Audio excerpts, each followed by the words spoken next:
அஸ்ஸலாமு அலைக்கும் வரஹ்மத்துல்லாஹி வபரகாத்து. அங்கிங்கெனாத வண்ணம் அனைத்திலும் அனைத்துமாகி தங்கியே காக்கும் தலைவனாம் அல்லாஹுவின் தூய திருப்பெயரால் தொடக்கம் செய்கிறேன். முல்லையும் காட்டில் வீசும் மோகன தென்றலைப் போல் நல்லியல் மனம் பரப்ப வந்துற்ற நபிகளாருடைய இந்த வாழ்வையும் வாக்கையும் பின்பற்றும் பேற்றி அல்லாஹ் நம் அனைவருக்கும் வழங்குவாராக. நேர்த்திமிகு நேரலையில் தொடர்போடு இருக்கின்ற எம் இனிய பெருமக்களே, அண்ணல் நபிகளார் முஹம்மது ஸல்லல்லாஹு அலைஹி வஸல்லம் அவர்கள் அகிலத்தின் அருட்கொடையாக, அறிவு ஞான அகல் விளக்காக, அருங்குணங்களின் அழகிய குன்றாக, இறைவனின் இறுதி தூதராக இந்த அவனிக்கு வந்துற்ற மனிதகுல மாமணி, நம் உயிருக்கு மினிய உத்தமர் அண்ணல் நபிகளாரின் கல்வி அறிவு பணி மகத்தானது, வியக்கத்தக்கது. அதுவும் அந்த அறியாமை காலத்திலேயே இத்திருப்பணியை நபிகளார் தொடங்கினார்கள் என்றால் இறைவனின் கட்டளைதான். அதை எண்ணி எண்ணி போற்றத்தக்கது. சத்திய உண்மை பண்பாட்டு மெய்யறிவை விரும்பும் ஒவ்வொருவரும் விரும்பி ஏற்று பின்பற்றத்தக்கது, கேட்கத்தக்கது, படிக்கத்தக்கது, ஆராயத்தக்கது. இந்த உலகில் அபார கல்வி அறிவு ஆய்வு சிந்தனை வளர்ச்சிகளின் முன்னோடி என அண்ணல் நபிகளார் முஹம்மது ஸல்லல்லாஹு அலைஹி வஸல்லம் அவர்கள் சிறப்பித்து கூறல் உயர்வு நவிர்ச்சி அணி ஆகாது. இது யதார்த்த உண்மையாகும்.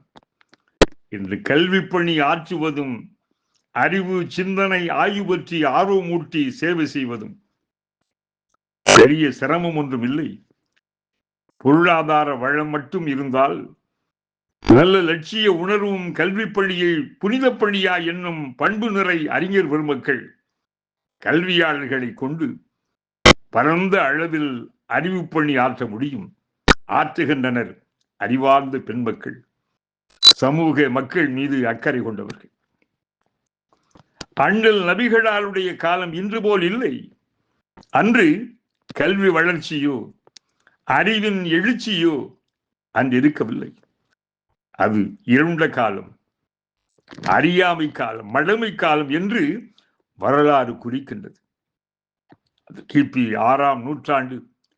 கால மக்களின் மூளை, மனம், அறிவு, சிந்தனை, செயல், வாழ்வு அனைத்திலும் அறியாமை, மூட நம்பிக்கை இருள் கப்பி கிடந்தது. எல்லா வகையிலும் இருள் சூழ்ந்து மண்டி கிடந்த அவர்களுக்கிடையில் அண்ணல் நபிகளார் கல்வி அறிவு விளக்கை ஏற்றி வைத்து புற அக வெளிச்சம் தந்து ஒரு மகத்தான சாதனை சாதித்திருக்கிறார். அது உண்மையிலேயே செயற்கரும் செயலாலும் அண்ணலுக்கு அறிவுலகம் என்றும் கடமைப்பட்டிருக்கிறது. இதில் வியப்பென்னவென்றால் அண்ணல் நபிகளார் எவரிடத்தும் கற்றிராதவர்கள், எங்கும் சென்று பாடம் படித்திராதவர்கள், படிப்பறிவு எழுத்தறிவு அறியாதவர்கள். இத்தகு பெருமகன் வாழ்நாள் முழுவதும் கல்வி அறிவு சிந்தனை பற்றியே பேசியிருக்கின்றார்கள். மக்களை ஆர்வப்படுத்தி இருக்கின்றார்கள். எல்லா துறை பற்றியும் தொட்டு காட்டி இருக்கின்றார்கள். அனைத்து பரிமாணங்களையும் குறிப்பால் உணர்த்தி இருக்கின்றார்கள் என்பதுதான் வியப்பு. நவீன அறிவியல் ஆய்வுக்கு கூட அண்ணல் நபிகளாரின் அறிவார்ந்த கல்வி வழிகாட்டுகிறது. அன்று கல்வி என்பது எட்டா கனியாக இருந்தது.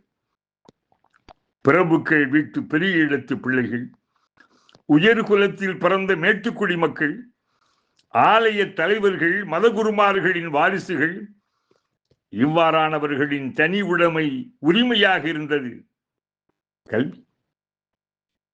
ஆசைப்படுகின்றவர்கள், ஆர்வப்படுகின்றவர்கள் எல்லாம் கல்வி கற்றிட முடியாது. நம் பிள்ளைகளுக்கு கல்வி கொடுத்திட முடியாது. கற்பதற்கும் தகுதி பார்க்கப்பட்டது, கற்பிப்பதற்கும் தரம் பிரிக்கப்பட்டது.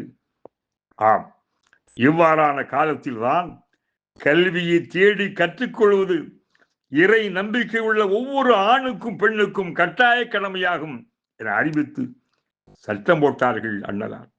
அன்றும் இன்றும் கல்வி கற்பது சிறப்பு, நல்லது என்றுதான் பேசப்படுகிறது. ஆனால் அண்ணலார் கல்வி கற்றல் கட்டாய கடமை, அதுவும் அதை தேடி கற்றல் அவசியம் என வலியுறுத்தி எடுத்துரைப்பதானது அவர்களின் அறிவின் ஆழத்தையும் கல்வியின் மீது அவர்கள் கொண்டுள்ள ஈடுபாட்டு முக்கியத்துவத்தையும் புலப்படுத்துகின்றது. தலபுல் இல்மி ஃபரீலா, கல்வி தேடல் என்ற கருணை நபியின் கனிமொழியில் செறிந்துள்ள பொருள் கருத்தாழமிக்கதாகும். கல்வி கண்ணியமானது, கண்ணியம் தருவது. அதை தேடி நீதான் செல்ல வேண்டும். கல்வி கற்பதில் தேடல் ஆர்வம் இருக்க வேண்டும். கல்வி பலதரப்பட்டவை, பல்துறை சார்ந்தவை. அவற்றில் உனக்கும் உலகுக்கும் மனிதருக்கும் மறுமைக்கும் பயன் தரத்தக்க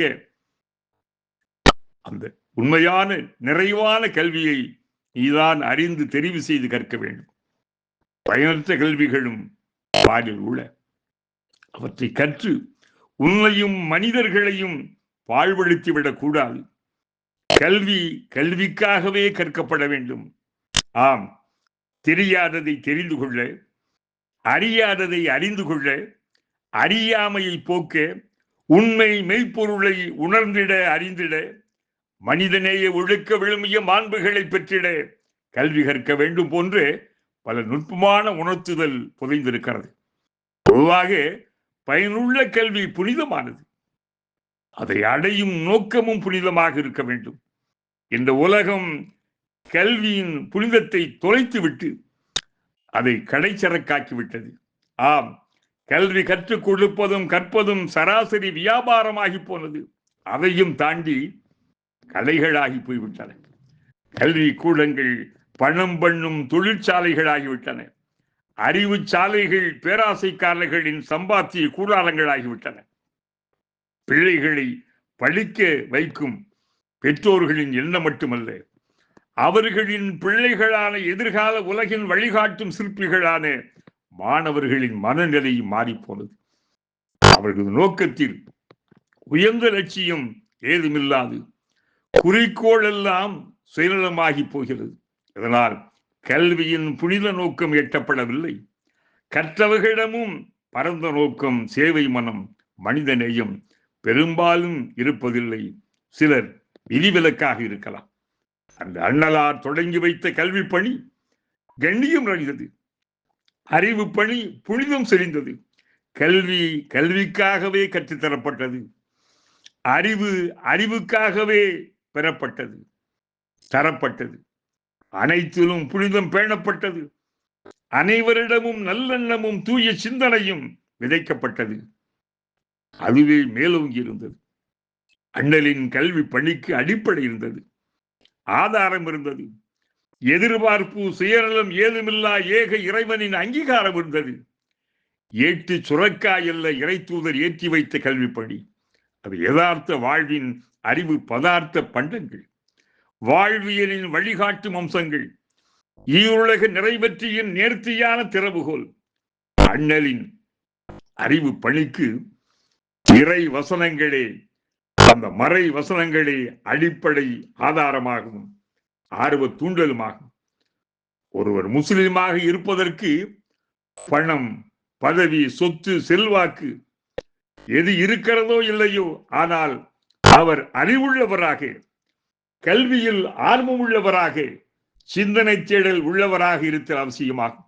அதனால்தான் அண்ணலார், நீ ஓர் அறிஞனாக இரு, அல்லது கல்வி கற்கும் மாணவனாக இரு, அல்லது அறிவை பேச்சை செறிவுவனாக இரு, அல்லது கல்வி அறிவு வளர பரவ உதவி செய்வோனாக இரு. ஆம், இந்த 4 அம்சங்கள் அல்லாது 5ஆம் அவனாக இருந்து விடாதே. நீ வழி தவறி நெறி பிறழ்ந்து நாசமாகி விடுவாய் என்று எச்சரித்தார்கள். சிந்திக்கின்றோம். ஆம், அறிஞன், மாணவன், செவியேற்பவன், உதவுகின்றவன். இனிய பண்பாளர்களே, இறை தூதனுடைய அறிவு பணி தொடர்கிறது. தொடர்ந்து அண்ணல் நபிகளாருடைய அந்த அற்புதமான வாழ்வியலின் ஒவ்வொரு துறைகளையும் நாம் நோக்குவோம். அல்லாஹ் அருள் புரிவாராக. அல்லாஹும்ம ஸல்லி அலா சய்யிதினா முஹம்மத் வாஹிர் தஅவானா அல்ஹம்துலில்லாஹி ரப்பில் ஆலமீன். அஸ்ஸலாமு அலைக்கும் வரஹ்மத்துல்லாஹி வபரகாத்துஹு.